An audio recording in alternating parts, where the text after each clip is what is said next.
కాంత ఒక separate genre movie. చాలా టైప్ ఆఫ్ జోనర్స్ ఉంటాయి సినిమాలో, బట్ ఇది ఒక కొత్త జోనర్ అని చెప్పాలి.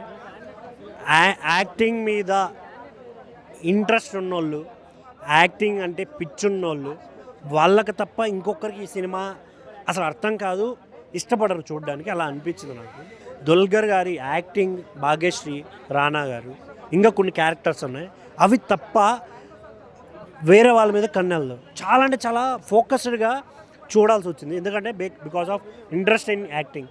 నాకు చాలా బాగా అనిపించింది అది. బట్ కాకపోతే రెగ్యులర్ ఫార్మాట్ సినిమా లాగా ఒకటే స్కేల్లో సినిమా వెళ్ళిపోవడం, అది కొంచెం డిసప్పాయింట్మెంట్ అనిపించింది.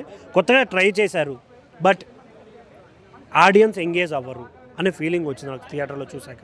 ఇంకా కొన్ని ఏంటంటే బ్యాక్గ్రౌండ్ స్కోర్ ఉందనో, సాంగ్స్ ఉన్నాయనో ఈ థాటే రాలేదు.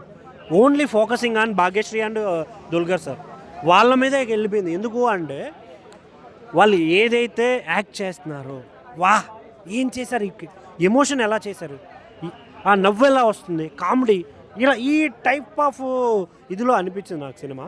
ఓవరాల్గా సినిమాని ఇలా కాకుండా ఇంకేదైనా ఎంటర్టైన్మెంట్ వేలోనో ఇంకొంచెం అంత స్క్రీన్ పే అంటే యాక్టింగ్ మీద ఫోకస్ ఉన్నోడికి మాత్రమే కనిపిస్తుంది, మిగతా వాళ్ళకి అంతగా అనిపించదు. అది కొంచెం ఇబ్బంది అనిపించింది. రానా గారు సెకండ్ హాఫ్ మొత్తం ఇలా పిండేశాడన్న.